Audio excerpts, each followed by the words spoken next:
meninggal hari itu juga bertepatan dengan Idul Fitri dan Natal. Tahun 2000 itu bertepatan Natal dan Idul Fitri. Dari sanalah kemudian ketika bantuan-bantuan ini datang dari berbagai macam tingkatan kemasyarakatan, dari pemerintahan dan seterusnya. Mama saya hanya teriak di sela-sela dia sholat. Teriak di sela-sela dia sholat. Teriaknya itu ya memanggil Allah atas perginya anak beliau, dia ikhlaskan. Kemudian bapak marhum juga didatangi, ya boleh dibilang penggawa-penggawa. Mari kita satukan tekad untuk kemudian meratakan perkampungan mereka. Tapi orang tua saya mengatakan, kita ada pemerintah. Negara ini bukan negara agama. Kita punya pemerintah, kita serahkan kepada pemerintah. Saya ikhlas anak saya syahid. Itu kata orang tua saya waktu itu. Saya sendiri mendengarkan itu juga terenyuh dengan pernyataan orang tua. Hanya saja saya nggak sanggup mendengarkan tangisan ponakan-ponakan saya yang masih kecil ditinggal sama orang tuanya. Kemudian saya mengambil sebilah parang, ya sebilah pedang waktu itu, memimpin 3 teman saya untuk masuk di perkampungan mereka 3 malam berturut-turut. Alhamdulillah saya tidak bertemu dengan musuh. Padahal dari ujung kampung sampai ujung kampung mereka saya teriak sejadi-jadinya. Tapi karena mungkin mereka sadar ini adiknya korban yang berasal dari Makassar, kasihan kalau dia juga jadi korban, orang tua mereka itu baik. Nah ini jawaban kenapa saya tidak mereka jadikan korban kedua dari abang saya. Kata mereka, kami mengenal orang tuamu, kami mengenal keluargamu, kakakmu korban itu hanya karena salah sasaran aja.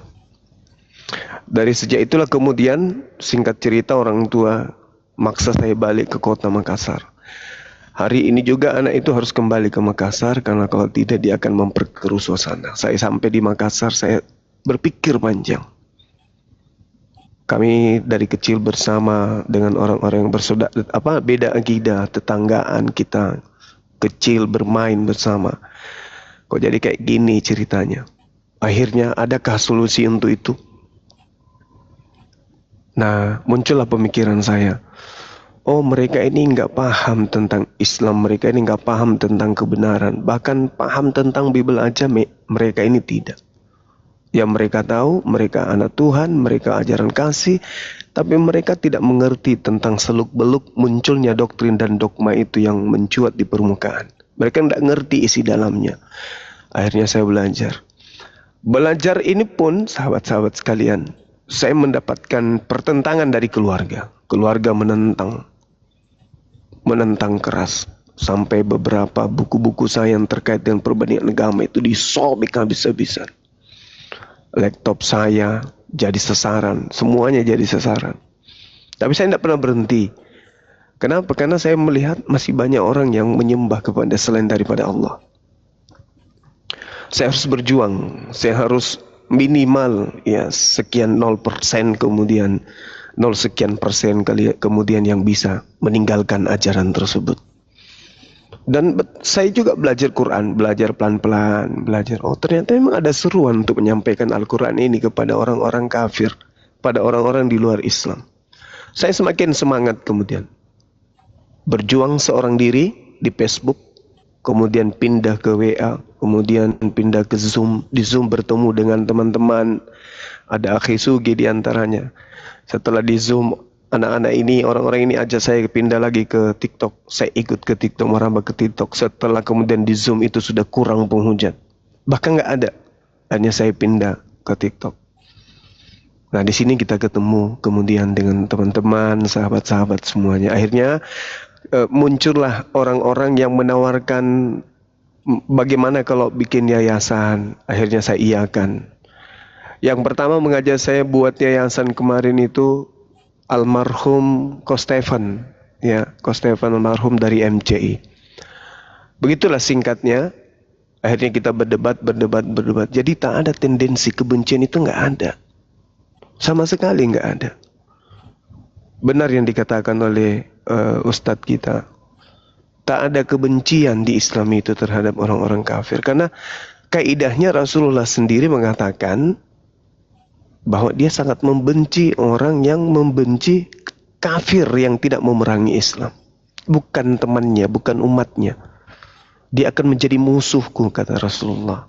Menjadi orang yang tidak seakidah dengannya jadinya. Kalau membenci atau memusuhi, apalagi memerangi orang-orang kafir yang tidak memerangi Islam. Nah, itu di Islam itu kayak gitu. Jadi murni saya terjun di dunia apologet ini bukan karena kebencian. Bukan karena tendensi, karena tidak suka, enggak. Karena sayang. Coba bayangkan, siapa yang bisa menyangka kemudian tiba-tiba Adinda Olan yang tadinya benci kepada Islam mengeluarkan biaya yang besar untuk memerangi Islam. Tapi alhamdulillah dapat hidayah. Kira-kira nih, sahabat-sahabat yang mohon maaf, yang membenci pergerakan-pergerakan apologet Islam, membenci teman-teman kita yang ada di dunia diskusi lintas agama. Kira-kira perbuatan maksiat yang saya pribadi lakukan di hadapan saudara nih, yang membenci terhadap Bang Suma, kesalahan yang Bang Suma lakukan, kekeliruan, kehilafan, dosa menurut pandangan kalian orang-orang suci, itu kira-kira bagaimana Anda memandang dengan adanya orang yang bersyahadat? Hampir setiap hari ada orang yang bersyahadat. Dengan kesalahan fatal yang menurut Anda fatal yang saya lakukan. Misalnya hanya mengatakan baptis. Semisal kemudian orang Kristen selamat karena baptis. Kalau Anda pengikut Yesus, kenapa enggak dibaptis? Ternyata baptis itu adalah pembasuhan, pentahiran diri, kemudian pertobatan. Saya mengatakan bahwa kalau itu pembasuhan, kalau itu pertobatan, kalau itu pentahiran, pensucian diri, maka kami umat Islam minimal 5 kali sehari melakukan pembaptisan. Kalau itu salah dan membuat akidah saya rusak, Anda katakan keluar dari Islam yang benar, minimal ada sejarah yang pernah saya torehkan. Saya membuat orang-orang ini bersyahadat, meninggalkan agama lama, menyembah kepada Allah kemudian. Kira-kira itulah manfaatnya. Jadi belum lagi kalau misalnya yang kita lihat ini, orang-orang yang begitu bersyahadat kemudian menjadikan yang lain pun tertarik. Melihat anaknya, melihat saudaranya, melihat adiknya, ponakannya bersyahadat. Dan memperlihatkan kemudian akhlak yang baik. Mereka pun tertarik. Lalu semakin hari, apa yang Bang Suma tanamkan hari ini sebagai pondasi, ternyata bisa terjadi nanti ke depannya ketika Bang Suma sudah tak ada. Pondasi yang tadinya saya tanamkan kemudian menjadi bangunan yang mewah. Ada pelanjut-pelanjut daripada apologet Islam kemudian yang berjuang jauh lebih gigih lagi. Atau mungkin saja mereka-mereka yang kita syahadatkan ini anak keturunannya akan menjadi tokoh, ulama, menjadi orang besar di kalangan umat Islam. Siapa yang bisa menutup itu, menyatakan itu tak akan mungkin terjadi. Bisa aja itu terjadi. Jadi sekali lagi saya katakan bahwa kalaupun saya keras, kalaupun saya kadang tertawa berlebihan, kalaupun saya keliru dalam hal menyampaikan, tapi minimal ada hal positif yang dilahirkan dari sana. Yang tadinya main HP, hanya nonton hal-hal yang negatif. Alhamdulillah malam ini saja di YouTube saya lebih 3.000 orang yang nonton. Minimal mereka mendapatkan hal-hal positif. Minimal mereka lebih semangat lagi beribadah. Lah kalau mereka yang tadinya orang-orang kufur di luar Islam saja menangis ketika mereka memeluk Islam, ketika mereka menyatakan diri mereka menjadi hamba Allah, Mereka yang tadinya Islamnya hanya sekedar Islam, hari ini alhamdulillah banyak yang sudah mengucurkan air mata menangis dalam ibadah, dalam sholat. Kenapa? Karena mendengarkan perdiskusian. Karena melihat orang-orang ini yang bersyahadat begitu semangat mereka beribadah. Kok kita yang dari lahir sholatnya cuma segini aja? Sudah dinasihatin, para ulama sudah turun tangan siang dan malam, masjid menyuarakan kebenaran, bagaimana ilmu tauhid, bagaimana sholat, bagaimana dan seterusnya. Tapi biasa-biasa ajanya. Tapi begitu melihat perbandingan agama, diskusi yang ada di sana, semakin orang menghujat Allah, semakin orang merendahkan Nabi Muhammad, semakin melahirkan girah orang-orang ini, semakin khusyuk di dalam beribadah. Itu salah satu manfaat daripada debat diskusi agama ini. Yang salah adalah ketika memanfaatkan kondisi, memanfaatkan situasi. Misalnya, Bang Suma memanfaatkan keadaan, diundang kemana-mana pasang tarif, ke Jakarta dibelikan tiket, makan di sana gratis segala macam. Itu, tapi kan alhamdulillah hari ini belum ada juga yang mengaku saya korban dari Bang Suma, uang saya diambil, ditipu. Nggak ada. Sementara kita udah bertahun. Artinya ya niatan memang semata-mata karena Allah. Mungkin penilaian kita ajanya yang berbeda.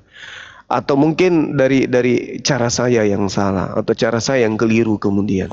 Tapi paling tidak saya tahu bahwa apa yang saya perjuangkan ini adalah untuk menyelamatkan saudara-saudara saya. Ya minimal kalau misalnya nanti saya nggak ada di surga, orang-orang yang bersyahadat tadinya itu bisa minta kepada Allah, ya Rabb, mana saudara kami Bang Suma? Ya kan ya, Ustaz Hanafi masuk surga, cari saya di sana. Dinda Dio cari Bang Suma, Bang Kaisar, Bang Handi, Pandi, kemudian Dinda Olan. Mana Bang Suma yang setiap hari kita dengarkan suaranya? Kok nggak ada di jannah gitu ya kan ya? Minta dong kita kepada Allah, yuk minta Bang Suma kemana gitu. Ya Rabb, ampunilah dosanya, masukkanlah beliau dalam surga. Kan bisa jadi kayak gitu. Begitu juga ribuan, puluhan ribu orang-orang yang mendengarkan YouTube. Ya bisa jadi kan. Oh tadinya Ustadz Hanafi mendoakan saya, mana beliau ya Rabb? Dinda Dio, mana beliau? Bisa jadi kan. Kenapa tidak? Apa yang tidak bisa kalau Allah menghendaki? Tapi kita yang sudah melukai orang lain, melukai saudara kita sendiri, sibuk aja menggibah gitu ya. Selangkah masuk surga, pingin udah mau masuk surga, yang lain protes. Ya Rab, dia pernah nyakitin hati saya. Apa yang terjadi kira-kira? Hanya gara-gara kita disibukkan menceritakan apa yang telah dicapai orang, sementara kita sendiri nggak bisa mencapainya, kita jadikan itu sesuatu yang tidak baik. Ya kan ya? Kira-kira golongan orang mana yang marah, yang cemburu ketika kita mensyahadatkan orang masuk Islam? Kira-kira orang ini masuk di tipikal mana dia? Orang mukmin, orang soleh, ya? Atau apa ini? Golongan mana ini? Munafik. Nah itu dia. Jadi sahabat-sahabat cobalah ditakar hati kita gitu loh ya. Ditakar hati kita. Kok sampai marah, sampai cemburu. Dan anehnya lagi, ketika ada yang murtad dari yang disyahadatkan ini, seakan-akan Anda mendapatkan berlian yang jatuh dari langit sebesar 5 ton. Bahagianya minta ampun. Ini apa gitu loh? Apa yang salah? Ya, apa yang salah pada diri saudara-saudara? Untuk itulah saya katakan adalah lebih baik kalau kita saling rangkul, saling bersatu padu kemudian untuk menjalin ukhuwah Islamiyah ini, menjaga negara keutuhan negara kita ini, ya, daripada kita disibukkan dengan menceritakan, membesar-besarkan kejengkelan, iri hati, cemburu dan seterusnya. Mending ambil bagian, ya, mending ambil bagian. Seperti yang terjadi beberapa hari yang lalu, ada pengakuan dari sahabat kita, ya saya sebut aja namanya Andre Mu'allaf, Bang Suma, saya gini. Selama ini saya pelajari, ternyata apologet Islam Indonesia ini misinya bla bla bla segala macam. Ayolah bang, please. Saya ingin bergabung, berjuang. Minimal saya bisa mati dalam perjuangan ini.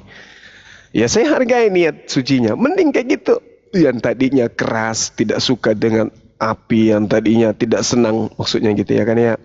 Tidak ini, bla bla dan seterusnya. Setelah dia melihat ternyata api ini adalah kendaraan yang bisa membuat orang mengenal kebenaran Islam. Ya alhamdulillah bergabung beliau. Ya saya pesan sama dia, jaga marwah, jangan mau tergoda sama awewe, jangan tergoda sama gerandong, jangan tergoda dengan kecantikan dan seterusnya, jangan tertipu dengan donasi, jangan Anda mau dipancing dengan uang dan seterusnya. Tetaplah istiqomah. Tidak ada makan puasa, ya. Jangan coba untuk memanfaatkan situasi kemana-mana minta bla bla bla, dan jangan ditiru yang kayak begitu. Itu nggak bagus. Kecuali sifatnya untuk umat. Saya ulang, kecuali sifatnya untuk umat, bukan untuk kepentingan pribadi.